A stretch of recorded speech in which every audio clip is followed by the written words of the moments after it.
This is SelfWork, and I'm Dr. Margaret Rutherford. At SelfWork, we'll discuss psychological and emotional issues common in today's world and what to do about them. I'm Dr. Margaret, and SelfWork is a podcast dedicated to you taking just a few minutes today for your own self-work. Hello and welcome back to SelfWork. I'm Dr. Margaret Rutherford. I'm a clinical psychologist, and I started SelfWork almost 7 years ago in order to extend the walls of my practice to those of you who might already be very interested in psychological and emotional issues. Maybe you're even in therapy, but would appreciate the comments from another therapist or thoughts. Or to those of you who might be looking for answers, maybe you've just been diagnosed with a mental illness or you have a loved one that you're concerned about, but also to those of you who are a bit skeptical about the whole mental health thing. This is for you, and I so appreciate every one of you being here. You know, I wouldn't wish borderline personality disorder on anyone. It's a truly difficult and chaotic way to live life. But it's just as difficult to be in relationship with someone who lives their life on this kind of emotional roller coaster. Today, we're going to focus on how you can set boundaries with people who have borderline traits, and I'll also go over the traits themselves. We'll focus specifically on having a parent with borderline personality, but these suggestions would also help if your loved one is a friend or a cousin or a sibling that suffers from the disorder. I'm pulling from some extremely well-written articles as well as my own experience with patients, and those links you'll be able to find in the show notes. I discovered a wonderful article on the Mighty written by someone with borderline who offered what I thought were creative and very helpful tips on how the individual themselves can set boundaries with themselves that allow them to slow down, be less reactive, and thus create less chaos. The listener voicemail is tough to listen to and involves murder, so please realize this may be a trigger for you. It's from a woman who's deeply grieving her daughter's actions as well as the deaths of grandchildren and blames herself or feels guilt for not knowing how to help. I'll do my best to answer. I want to announce that for a few weeks now, SelfWork has offered transcripts for episodes, which we hope will offer the hearing impaired or anyone who might want to read the actual transcript. What I hope is that those folks who want to do their self-work will now be able to read it. Before we get started, let's hear from the top online therapy provider, BetterHelp. Research continues to show, by the way, that online therapy is as effective as in-person and is far more convenient and doable for many.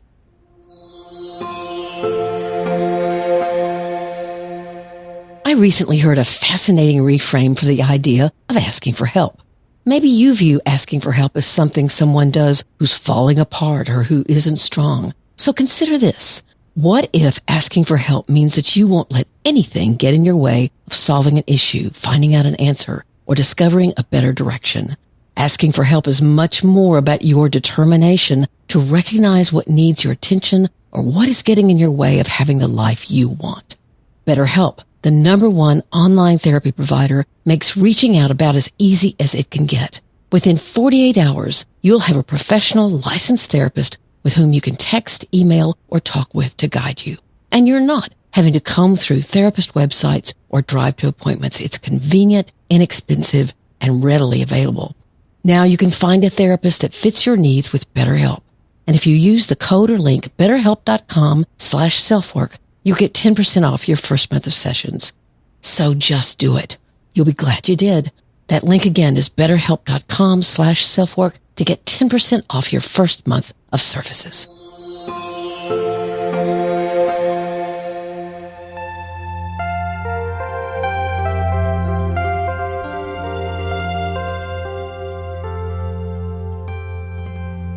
So let's answer the most obvious question first. What are borderline traits? Here's the Mayo Clinic's list of signs and symptoms, and I'm adding my own comments about what that might look like in real life. So here's #1, an intense fear of abandonment, even going to extreme measures to avoid real or imagined separation or rejection. Now, when they say extreme, it can be very extreme. I once worked with a man, happened to be a doctor, who'd been so emotionally abused by a wife with borderline that he was divorcing her. He drove from another city to see me because she'd follow him, threaten him with bizarre threats, and leave frightening, troubled notes or dead animals to try to prevent the divorce from happening.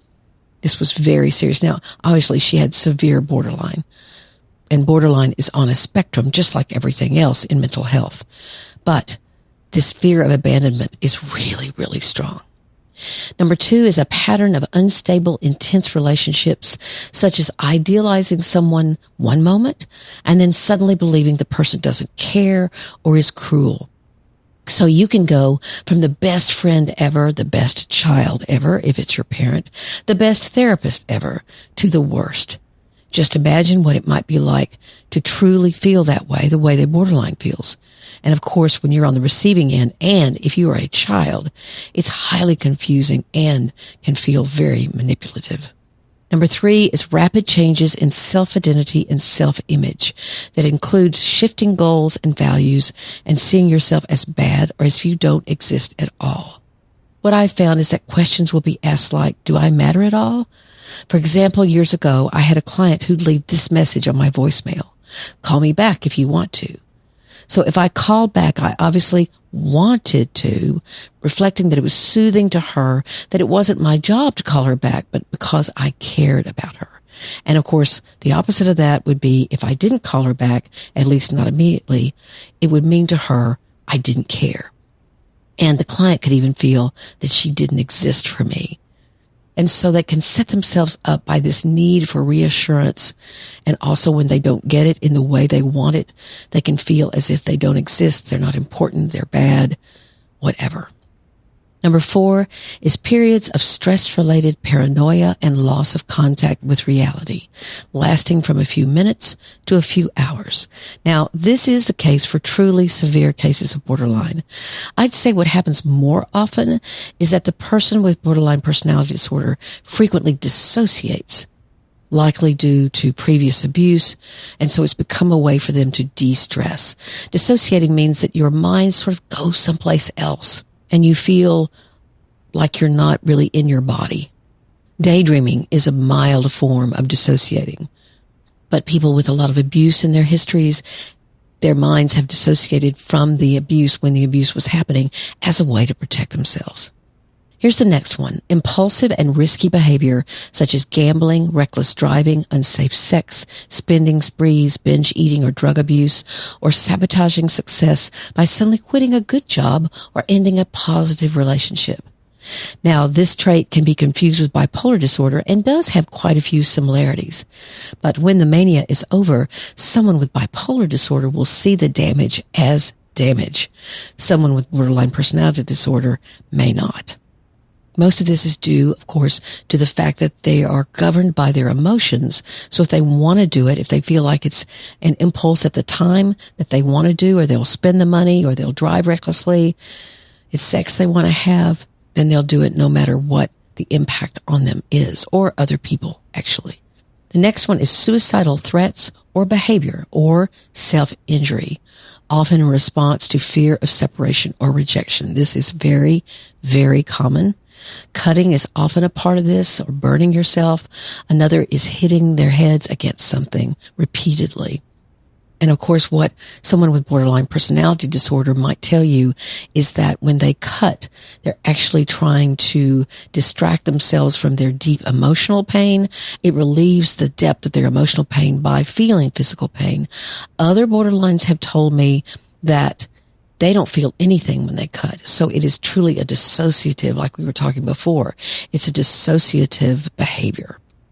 Here's the next. Wide mood swings lasting from a few hours to a few days, which can include intense happiness, irritability, shame, or anxiety. Again, this really mimics bipolar disorder. Here's a very important one. Ongoing feelings of emptiness. I had the same call me if you want to client tell me her soul felt like it was a black hole. In my work with borderline personality, I often use the image of creating a safe sponge in your soul. So when something positive comes your way, you can absorb it instead of being lost in that black hole, and you lose the existence of whatever positivity there was. But of course, someone with borderline may also or more often absorb the negative. That's why the sponge idea has to be linked with positive feedback. And then the last is inappropriate, intense anger, such as frequently losing your temper, being sarcastic or bitter, or having physical fights. So those are the major signs and symptoms of borderline personality disorder.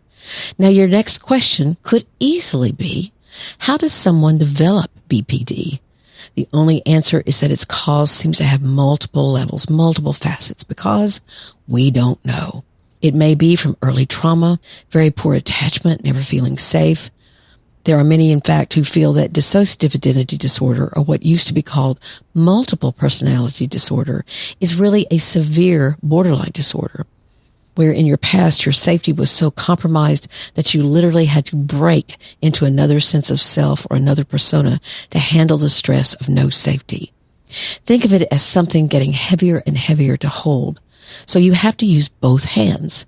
As the stress increases, or the horror in this case increases, your mind creates another self to help with the weight of that horror. In so doing, your mind stays more stable, although you are now broken, quote unquote, into two personas. Much less severe is the person who may feel as if they morph into different aspects of themselves, not two different names or identities, but again, those symptoms we discussed of changing values or identities is tied into dissociation. So early trauma can cause it. Then there's genetic inheritance, although genetic factors are being ruled out in other areas, so I'm not sure on this one. Now, these behaviors can also be learned. If you had a parent with borderline, you can absorb and mimic those beliefs and behaviors. But what I really want to say is that it's a miserable way to live. And obviously, if you're a child of someone with borderline, it's very confusing and very complicated. But let's move on to trying to love and relate to someone with borderline personality disorder. We'll talk about that right after we hear from AG1.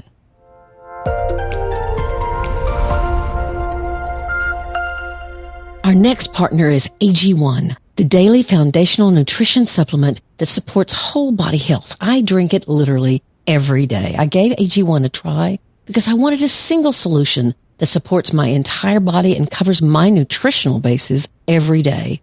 I wanted better gut health, a boost in energy, immune system support. I take it in the morning before starting my day, and I make sure and leave it out for my husband because he tends to forget.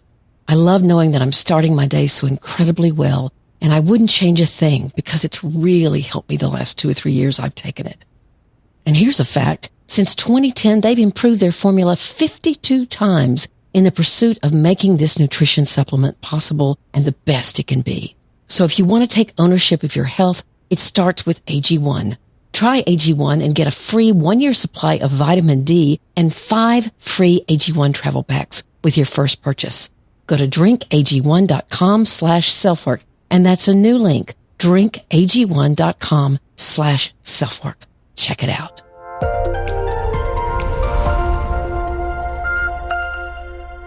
Okay, let's get down to setting those boundaries. Many of the authors and researchers who write about borderline personality say it's helpful to see the different kinds of people with borderline traits. If you've listened to SelfWork a lot, I did an episode a while back on the different categories of narcissism, so this is similar. We should say here, and in fact, I probably should have said it in the beginning, there do seem to be more females with borderline than males. The reason for that is unknown. So let's talk about those types or categories of borderline. Christine Lawson, author of Understanding the Borderline Mother, has a taxonomy of the troubled parent. There are 4 of them: the waif, the hermit, the queen, and the witch. In a Psychology Today article, a man named Matthew Hudson writes, the queen is controlling, the witch is sadistic, the hermit is fearful, and the waif is helpless. Why is this important? Because the way they may have of interacting with you is going to look and feel different from one another. And so each requires a different approach. Again, I'm still quoting Matthew Hudson. Don't let the queen get the upper hand. Be wary even of accepting gifts because it engenders expectations. Don't internalize the hermit's fears or you'll become limited by them. Don't allow yourself to be alone with the witch. Maintain distance for your own emotional and physical safety. The witch is probably the most sadistic and even sociologically pathological kind of personality. And the waif, don't get pulled into her crises and sense of victimization. Lawson says, pay attention to your own tendencies to want to rescue her, which just feeds the dynamic. But all that said, What does loving someone with borderline personality feel like, and what can you do? Often the chief emotion you have to deal with and learn how to confront is guilt. Let's say your phone rings, you look down and her name appears on your screen. Sadly, you dread clicking over, and then comes the guilt. Your history with her rushes into your mind as you wait for one more ring. You're reminded of all the times that you've rushed her aside, comforted her, and told her you'd be there for her, while realizing over time that your caring would never be enough to shore up her fragile self-worth. Or you think of how you've watched as she's made one impulsive choice after another while blaming others, including you, for the chaos of her life. You've had to set boundaries against which she constantly pushes, ultimately accusing you of not caring when she senses your fatigue. Perhaps you've heard thinly veiled hints of self-harm, followed by admonitions that she doesn't know how long she can continue like this. Maybe there are sudden, unexplainable times when you felt that your love for her was reciprocated in an intense, almost intoxicating way. Yet almost as quickly as it arrives, that warm glow that you feel disappears in a cloud of sudden anger or irrational disappointment that's coming at you. Even more confusing is that others who know her in the community may adore her. They haven't a clue about how draining this relationship can be for you and would find your reality nearly unbelievable, as she can often be quite popular and well-loved by coworkers, neighbors, and even strangers. You see, structure offers her a scaffolding, a role to play. And if she's the teacher or the supervisor, she can shine.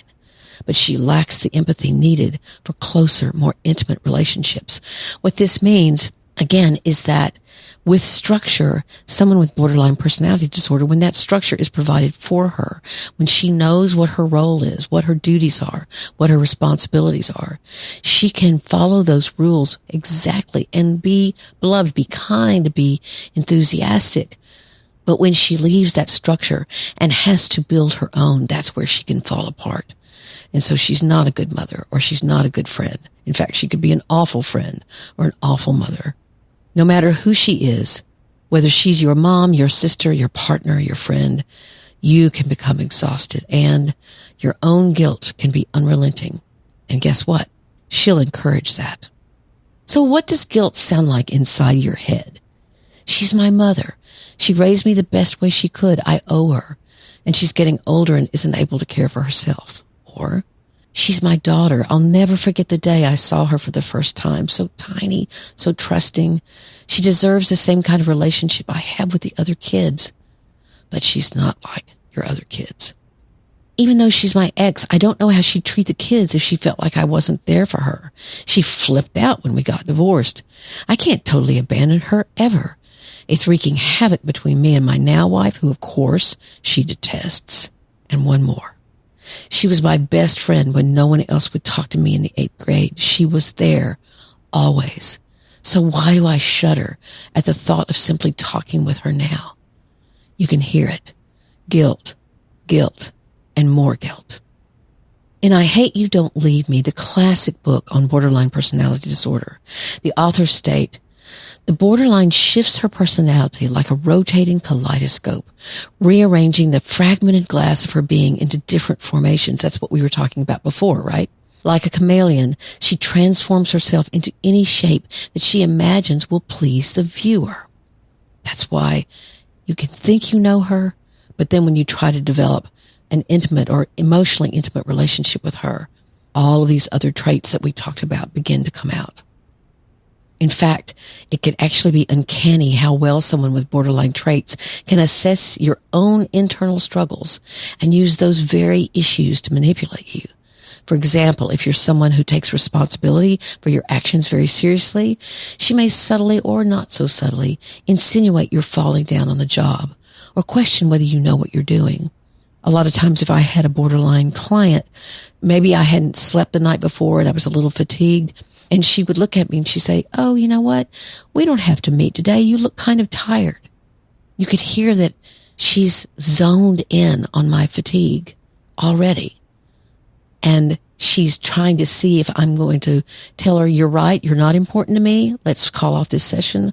Or, of course, you're important to me, even though my fatigue is showing. It's a setup, but they don't realize it's a setup. That's what's important to know. As someone who's lived and tried to love someone with this struggle, you can only be responsible for that which you can control. I want to say that sentence again. You may be someone who's lived and tried to love someone with this borderline struggle, but you must remember you can only be responsible for that which you can control. You've probably tried multiple times to get your loved one help. And what does she do? She stops taking her meds, she gets involved with another bad relationship, or she doesn't return your text after she's threatened suicide one more time. Perhaps she even denies that she has a problem at all, pointing the finger at you and stating you're not trying hard enough at the relationship. So here are some steps to minimize that guilt and establish those boundaries we talked about in the title of this episode. What you need to do is, 1, face the fear of your own helplessness in this relationship by predicting the most feared outcome, most likely suicide or some kind of highly dramatic action, and decide how you would handle it. This sort of anticipatory grief or anticipation of the worst helps you develop some kind of armor to it. I know what's probably going to happen and I won't be as hurt by it. Number 2, assess whether or not she's capable of physically hurting you. Is that a rational fear on your part? If it is, seek advice from a lawyer or in an emergency, the mental health emergency services in your area if you have any. Number 3, try to objectively see the damage caused to you and to other family members, because someone with borderline is not going to understand the impact of her actions. You need to journal about it and see how your acknowledgement of that may influence your future actions. But you have to claim, yes, I've been hurt. My children have been hurt. Whatever it is. Here's number 4. Give her back the responsibility for her own life. For example, when she calls with another crisis, say, I know you'll find a way to cope with this, and get off the phone. Again, that's giving her back the responsibility for her own life. And likely, she'll do okay. Now, she may call you back in 20 seconds or 20 minutes, but you just have to keep reassuring her, you've got what it takes to handle this, knowing that she may respond by doing some dramatic action. That's what we talked about at the very beginning. Number 5 is you want to provide empathy, but not sympathy. You want to set up strict boundaries for communication, especially around hot topic issues, and then be available if she does indeed follow those guidelines. Give her feedback about the positives in the relationship and what you appreciate about her. You want to know and to remember that she's probably in many ways not realizing her impact again, but you don't want to feel sorry for her, but you can have empathy for what that must feel like.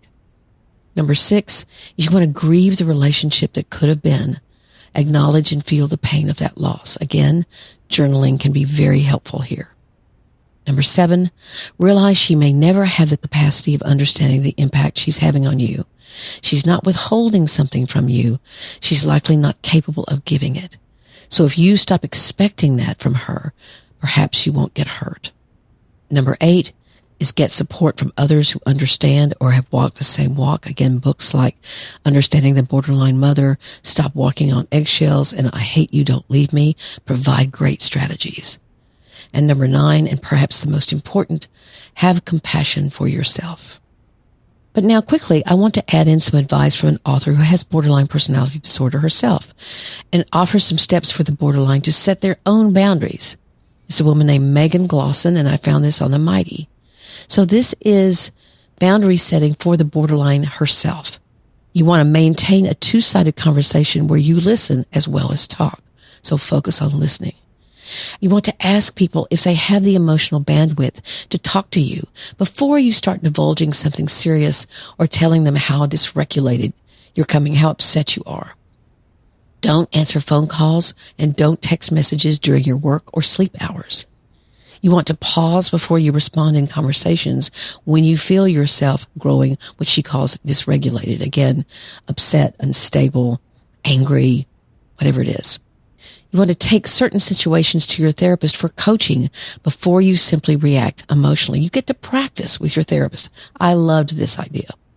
You want to create a list with your family members of off-limit topics or friends who don't agree with your perspective and you know you're just going to argue about it. So there's a list of topics that you agree not to talk about. You can say no to requests that feel uncomfortable or may lead to poor decisions on your part.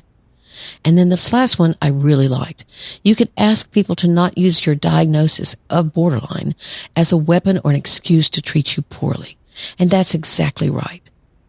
Now, again, some of that may be things you're perceiving erroneously, but that's not fair for someone to say, you've got borderline personality disorder, you're crazy.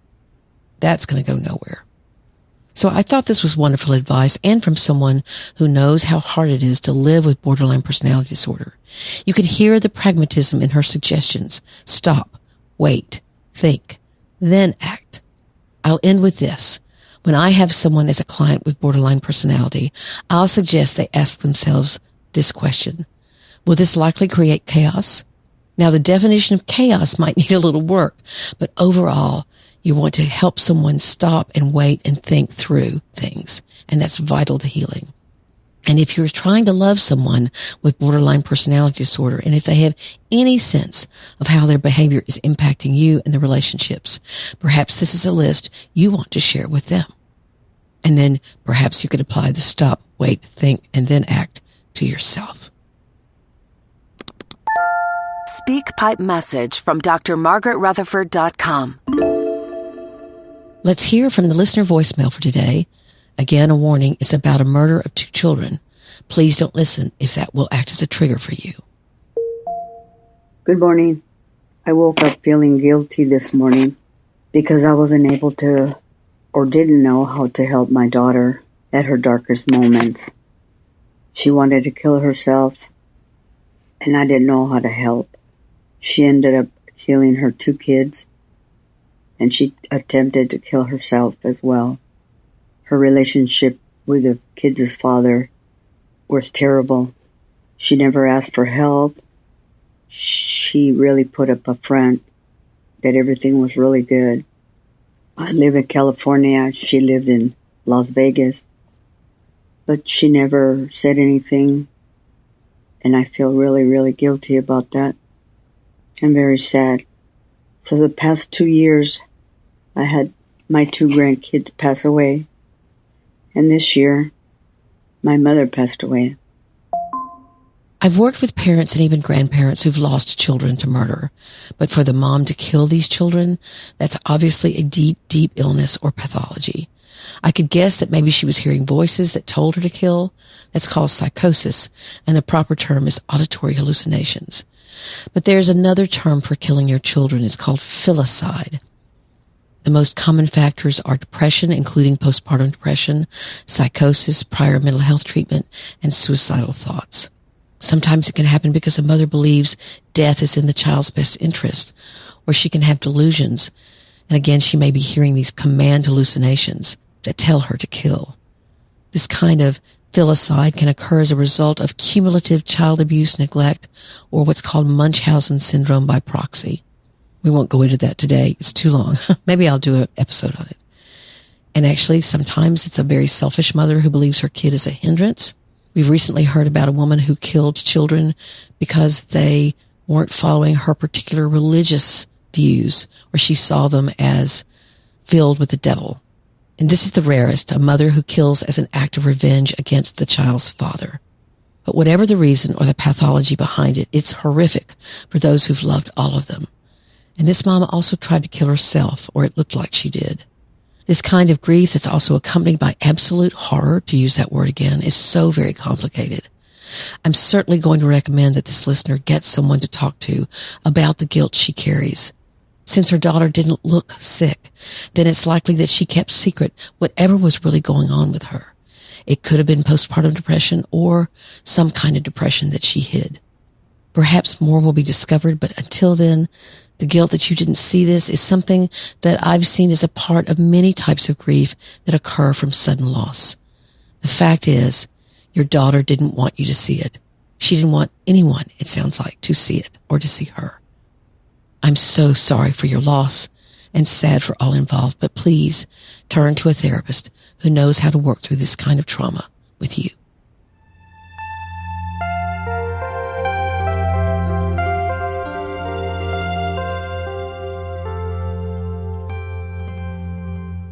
Thank you all for being here today. I know there are many ways you can spend your time, and having you here at SelfWork means so very much. Don't forget my Facebook group at facebook.com/groups/selfwork. And please leave me a rating or review wherever you listen. I cannot tell you how important that is and how absolutely grateful I feel when I see a new review. Thank you again for being here. Please take very good care of yourself, your family, and your community. I'm Dr. Margaret, and this has been SelfWork.